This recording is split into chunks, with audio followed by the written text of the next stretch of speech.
Good morning students. मैं Ravi Kumar, lecturer computer science, GPC Dungarpur. आज के इस वीडियो लेक्चर में हम data mining and data warehousing subject में डेटा माइनिंग एलिमेंट्स और डेटा माइनिंग आर्किटेक्चर के बारे में पढ़ेंगे। डेटा माइनिंग कैसे काम करता है, कैसे वो डेटा वेयरहाउस से अटैच होता है, तो उसका एक आर्किटेक्चर होता है और उस आर्किटेक्चर में डिफरेंट एलिमेंट्स हैं, वो आपस में कनेक्टेड होते हैं। डेटा माइनिंग एक प्रोसेस है जिसमें हम ऐसी इन्फॉर्मेशन जो कि पहले से हमारे लिए अननोन थी, हमारे पास कोई जानकारी नहीं थी, ऐसी जो इम्पोर्टेंट पोटेंशियली वेरी यूजफुल जो इन्फॉर्मेशन है उनको हम एक्सट्रैक्ट करते हैं डेटा वेयर हाउस से। Data warehouse, data mining architecture और architecture of data mining technique is nothing but the various components which constitute the entire process of data mining. तो architecture कुछ भी नहीं है, जो डिफरेंट जो कंपोनेंट्स है या एलिमेंट्स है डेटा माइनिंग के, वो आपस में कैसे कनेक्टेड होते हैं और कैसे काम करते हैं, इसी को हम डेटा माइनिंग का आर्किटेक्चर बोलते हैं। सबसे पहले हम देखेंगे इसमें एलिमेंट्स कौन कौन से इन्वॉल्व होते हैं डेटा माइनिंग में। पहला जो इम्पोर्टेंट सोर्स होता है वो डेटा सोर्स होता है। ठीक है, सोर्स ऑफ डेटा, क्योंकि कोई सोर्स होगा तभी तो हम निकालेंगे। ज़मीन में से हम खनन करते हैं, कहीं से ऑयल निकल रहा है, कहीं से मार्बल निकल रहा है, कहीं से आयरन निकल रहा है, कहीं से कोयला निकल रहा है, तो वो ज़मीन में पहले से है दबा हुआ, तभी तो हम निकाल रहे हैं ना। नहीं तो हम तेल निकालने की कोशिश कर रहे हैं पर वहाँ पर नीचे पानी, तो पानी निकलेगा। तो पहला तो चीज़ ये है कि वो सोर्स होना चाहिए जो चीज़ निकालना चाहते हैं। तो यहाँ पर हम डेटा माइनिंग कर रहे हैं, डेटा का खनन कर रहे हैं, तो डेटा का सोर्स भी तो होना चाहिए, डेटा वेयरहाउस भी तो होना चाहिए। तो पहला जो एलिमेंट है या कंपोनेंट है वो है सोर्स ऑफ डेटा, डेटा के स्रोत। The place where we get our data to work upon is known as the data source और द सोर्स ऑफ डेटा। मतलब वो स्थान जहाँ से हम डेटा को निकालेंगे या जिस डेटा को हम काम में लेंगे उसे डेटा स्रोत या सोर्स ऑफ डेटा बोलेंगे। There are many documentation presented and one might also argue that the whole world wide web is a big data warehouse. तो आप वर्ल्ड वाइड वेब WWW है, इसको भी आप ये बोल सकते हो कि ये भी क्या है, अपने आप में डेटा का सोर्स है। तो यहाँ से हम डेटा की माइनिंग कैसे करते हैं, हम गूगल पर जाएंगे और जो भी हमें ढूंढना है गूगल में टाइप करेंगे और गूगल अपने को निकाल के दे देगा। करोड़ों अरबों डॉक्यूमेंट्स पड़े हुए हैं, करोड़ों अरबों GB स्टोरेज है, उसमें से हमारे काम का डेटा हम निकालेंगे गूगल के थ्रू। The data can be anywhere and some might reside in text files, a standard spreadsheet document or any other viable source like the internet. तो ये जो डेटा है वो किसी भी फॉर्मेट में किसी भी तरह से हो सकता है। ये एक प्लेन जो फाइल होती है उसमें हो सकता है, जैसे नोटपैड की फाइल होती है, MS वर्ड की फाइल होती है, या फिर एक MS एक्सेल होता है, स्प्रेडशीट होती है, उसमें हो सकता है, या फिर डेटाबेस में हो सकता है, या इंटरनेट पर हो सकता है। तो ये डेटा कहीं भी हो सकता है जहाँ से हमें डेटा को निकालना है। दूसरा जो एलिमेंट है वो है डेटाबेस या data warehouse server. The server is the place that holds all the data which is ready to be processed. तो सर्वर वह स्थान होगा जो उस डेटा को रखेगा स्टोर करके, जो कि प्रोसेस किया जाना है हमारे द्वारा। ठीक है, तो ऐसी जगह जहाँ पर हमारा जो डेटा है वो स्टोर किया हुआ रहेगा उसको हम बोलेंगे सर्वर, डेटा वेयरहाउस सर्वर या database server. The fetching of data works upon the user's request and thus the actual data set can be very personal. तो उपयोगकर्ता के अनुरोध पर डेटा प्राप्त करना काम करता है और इस प्रकार वास्तविक डेटा सेट व्यक्तिगत हो सकते हैं। उसके बाद में तीसरा जो हमारा कंपोनेंट है वह data mining engine. The field of data mining is incompleted without what is arguably the most crucial component of it known as data mining engine।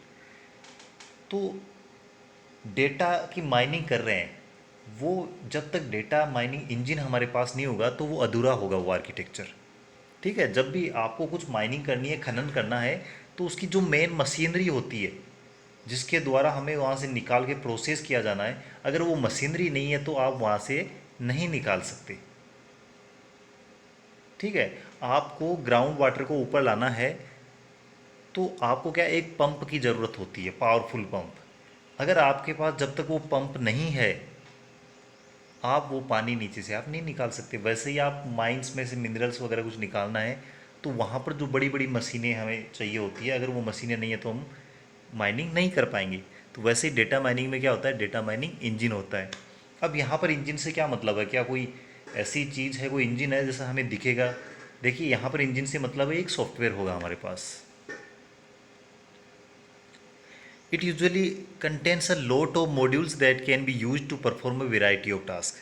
तो डेटा माइनिंग इंजन एक तरह से क्या होता है, खूब सारे इसमें मॉड्यूल्स होते हैं और वो सब अपना अपना अलग अलग काम करते हैं। कोई प्रोसेसिंग का कर रहा है, कोई क्लीनिंग कर रहा है, कोई इंटीग्रेशन कर रहा है। The task which can be performed can be association, characterization, prediction, clustering, classification. तो इसमें टास्क कौन कौन से हो सकते हैं? एसोसिएशन हो सकता है, कैरेक्टराइजेशन हो सकता है, प्रिडिक्शन हो सकता है, क्लस्टरिंग हो सकता है, क्लासिफिकेशन। ये हम पहले देख चुके हैं। Tasks of data mining task जो पढ़ा था कि क्या क्या करता है। फोर्थ है मॉड्यूल्स और pattern evolution. This module of the architecture is mainly employed to measure how interesting the pattern that has been devised is actually. ये जो हमारा मॉड्यूल है जिसको हम बोलेंगे मॉड्यूल्स फॉर पैटर्न इवोल्यूशन, कि हमारे पास जो इन्फॉर्मेशन निकली है उसका हम एक पैटर्न बनाएंगे जिससे कि हमें उसको एनालाइज करने में आसानी होता है। तो इसके अंदर हम क्या करेंगे कि जो इंटरेस्टिंग जो पैटर्न है उनको हम निकालेंगे इन्फॉर्मेशन में से। For the evolution purpose usually a threshold value is used. तो इसके लिए हम क्या करते हैं, एक थ्रेशोल्ड वैल्यू का यूज करते हैं। देखिए थ्रेशोल्ड वैल्यू कुछ इस तरह से होती है, जैसे कि आपका रिजल्ट आया, अब फर्स्ट डिवीजन है, सेकंड डिवीजन है या थर्ड डिवीजन है, उसका कैसे डिसाइड होगा? तो फर्स्ट डिवीजन के लिए थ्रेशोल्ड वैल्यू है 60% मार्क्स। अगर आपके 60% मार्क्स हैं या उससे ऊपर है तो आप फर्स्ट डिवीजन में हो। आपके 45 से ऊपर है या 45 है तो आप सेकंड में हो, और 45 से नीचे वाले थर्ड में। फिर उसके बाद में 36 या कुछ होगा, उसके नीचे वाले फेल। तो ये जो वैल्यूज़ है 36, 45, 60, ये क्या है, थ्रेशोल्ड वैल्यूज। तो ऐसे यहाँ पर हमारा पैटर्न इवोल्यूशन होगा, वो उसमें थ्रेशोल्ड वैल्यूज रहेगी। Another critical thing to make note here is this module has a direct link of interaction with the data mining engine. तो ये जो मॉड्यूल होगा हमारा, जो पैटर्न फाइंड करेगा इंटरेस्टिंग इन्फॉर्मेशन का, वो डायरेक्टली अटैच होगा, डायरेक्टली लिंक होगा डेटा माइनिंग इंजन के साथ में। Whose main aim is to find interesting patterns, और इसका मेन काम क्या होगा, इंटरेस्टिंग पैटर्न्स निकालना। इसको हम इंटरेस्टिंग पैटर्न्स को देखिए इस तरह से समझ सकते हैं, जैसे मैं आपको कैमरे के थ्रू दिखाता हूँ कि किस तरह से ये काम करता है।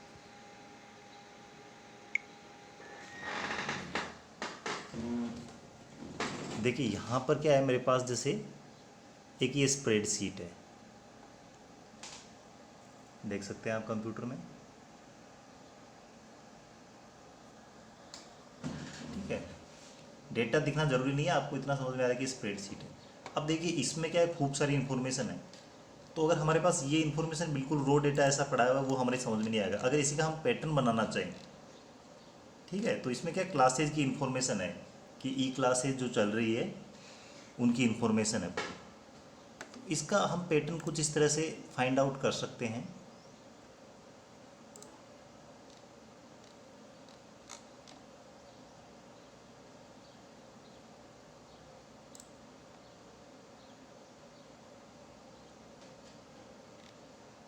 ये अभी काम नहीं कर रहा है, इसको हम बाद में देखेंगे।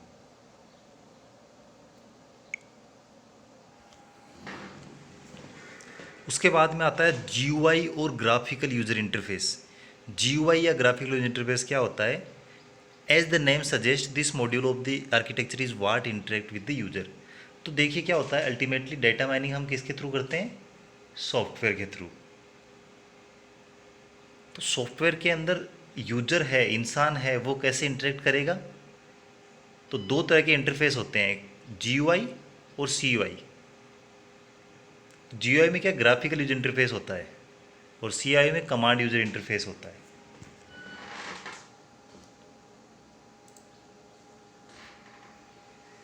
GUI serve as the much needed link between the user and the system of data mining। तो सिस्टम है डेटा माइनिंग का, उसको यूजर के साथ कैसे इंटरेक्ट कराना है, वो काम GUI करता है।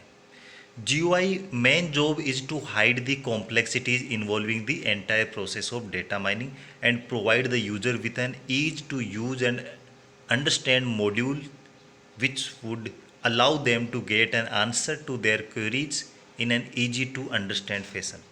तो GUI का जो मुख्य काम है वो डेटा माइनिंग की पूरी प्रक्रिया से जुड़ी जटिलताओं को छुपाना है और मॉड्यूल का उपयोग करने और समझने में आसान उपयोगिता प्रदान करना है, जो उन्हें फैशन को समझने के लिए आसान तरीके अपने प्रश्नों का उत्तर प्राप्त करने की अनुमति देगा। फिर है knowledge base. The base of all the knowledge is vital for any data mining architecture. किसी भी डेटा माइनिंग आर्किटेक्चर के लिए सभी ज्ञान का आधार महत्वपूर्ण है। तो नॉलेज बेस है वो सबसे मेन कंपोनेंट है। The knowledge base is usually used as the guiding beacon for the pattern of the result. तो नॉलेज बेस है वो यूजुअली हमें गाइड करेगा एक प्रकाश की तरह। जैसे आप अंधेरे में चल रहे हैं तो अंधेरे में जब तक आपके पास टॉर्च नहीं होगी आप आगे चल नहीं पाएंगे, तो वो टॉर्च जो काम कर रही है गाइड करने का, ठीक है, वो लाइट दिखा रही है अंधेरे में। उसी तरह से जब तक नॉलेज बेस नहीं हुआ, हमें यही नहीं पता है कि इन्फॉर्मेशन कौन सी निकालनी है, तो हम कैसे पता करेंगे, तो ये बताएगा यूजफुल इन्फॉर्मेशन है कौन सी है, किस तरह की इन्फॉर्मेशन अपने को निकालनी है। It might also contain the data from what the user have experienced. तो इसमें वो डेटा भी हो सकते हैं जो उपयोगकर्ता ने अनुभव किया है। The data mining engine interact with the knowledge base often to both increase the reliability and accuracy of the final result. तो डेटा माइनिंग इंजन है वो इंटरेक्ट करता है नॉलेज बेस के साथ में, ताकि जो डेटा है, जो यूजफुल इन्फॉर्मेशन हमने निकाली है, जो इंटरेस्टिंग पैटर्न्स हमने निकाले हैं, उनकी रिलायबिलिटी और एक्यूरेसी को बढ़ाया जा सके। Even the pattern evolution module has a link to the knowledge base. यहाँ तक कि पैटर्न मूल्यांकन मॉड्यूल है वो भी जो नॉलेज बेस है उससे लिंक रहता है। It interact with the knowledge base on a regular interval to get various inputs and updates from it. यह विभिन्न आदानों और अध्ययनों को प्राप्त करने के लिए एक नियमित अंतराल पर ज्ञान आधार के साथ बातचीत करता है। ठीक है, यहाँ पर क्या है कि हिंदी में कुछ प्योर हिंदी हो गई है ट्रांसलेट करने में, इसलिए मैंने हिंदी और इंग्लिश दोनों रखा है। मेन जो चीज़ है वो आपके समझ में आनी चाहिए। अब डेटा माइनिंग का आर्किटेक्चर, तो हमने एलिमेंट्स देखे, ये एलिमेंट्स मिलके ही क्या करेंगे, डेटा माइनिंग का आर्किटेक्चर बनाएंगे। Data mining architecture has many elements like data mining engine, pattern evolution, data warehouse, user interface and knowledge base. ये कुछ इस तरह से दिखता है। देखिए सबसे ऊपर की जो लेयर होती है ग्राफिकल यूजर इंटरफेस जो आपको दिखाई दे रही है,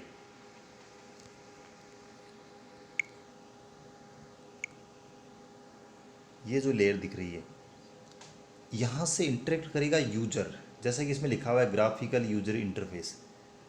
ग्राफिकल का मतलब ग्राफिक्स रहेगी, यहाँ पर आपको हर चीज़ पढ़ने की ज़रूरत नहीं है, आपको बटन्स वगैरह दिखेंगे। ग्राफिकल इंटरफेस रहेगा ताकि काम करने में आसानी रहे। तो यहाँ से इंसान है वो इंटरेक्ट करेगा, डेटा माइनिंग का सॉफ्टवेयर है। उसके बाद में आता है पैटर्न इवोल्यूशन, इसके नीचे जो लेयर होती है, क्योंकि यूज़र के पास क्या पहुँचेगा, एक पैटर्न बन के पहुँचेगा ताकि उसको समझने में आसानी रहे। पैटर्न से पहले क्या होगा, डेटा माइनिंग इंजन काम करेगा।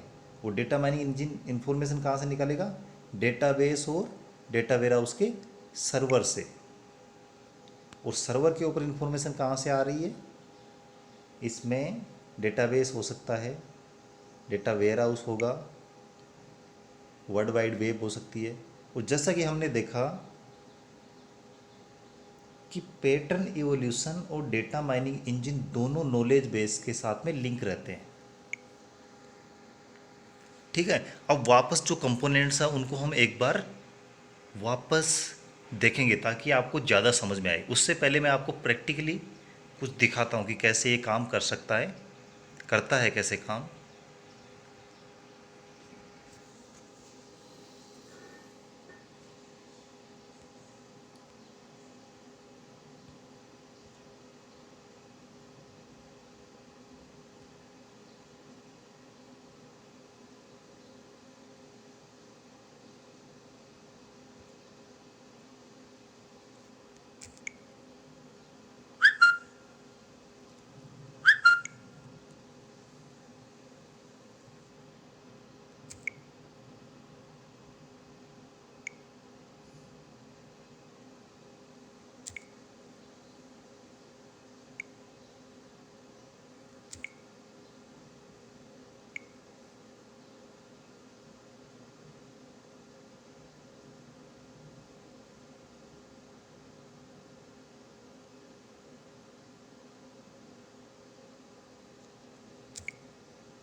देखिए जैसे कि आप यहाँ पर देख सकते हैं, ये क्या है, हमने कुछ डेटा कलेक्ट किए हैं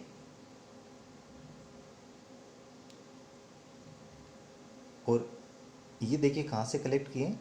ये हमारे गूगल फॉर्म है, जो अभी कोरोना के कारण बच्चे कॉलेज में नहीं आ पा रहे हैं तो उनकी ऑनलाइन क्लासेस चल रही है।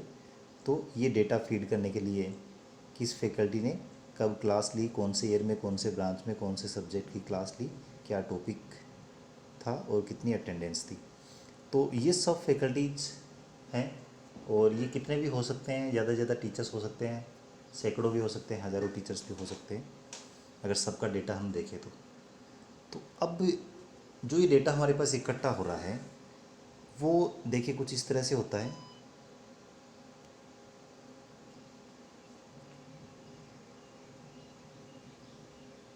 ये एक एक्सेल सीट आती है, उस एक्सेल सीट में होता है, आपने देखा होगा एक्सेल सीट।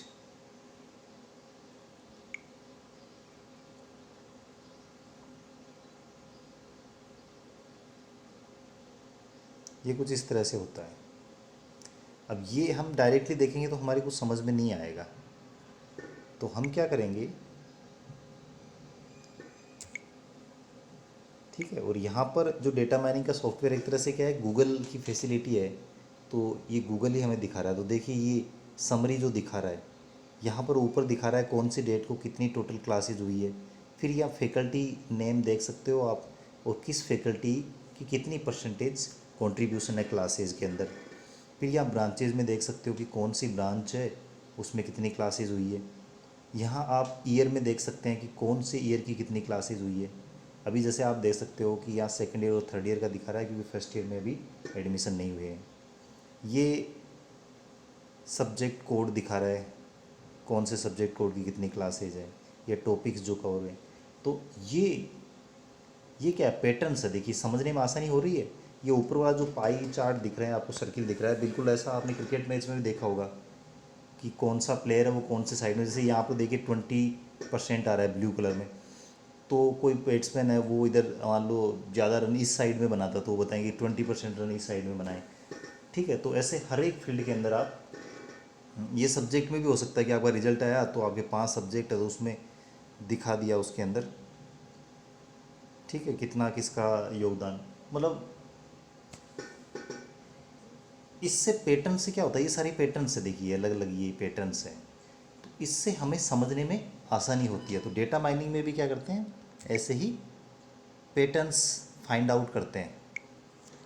तो ये हमने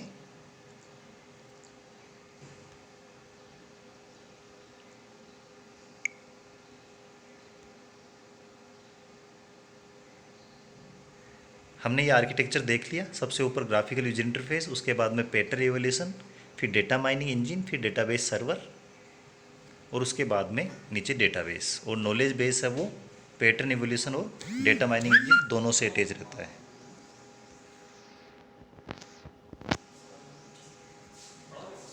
आइए सर।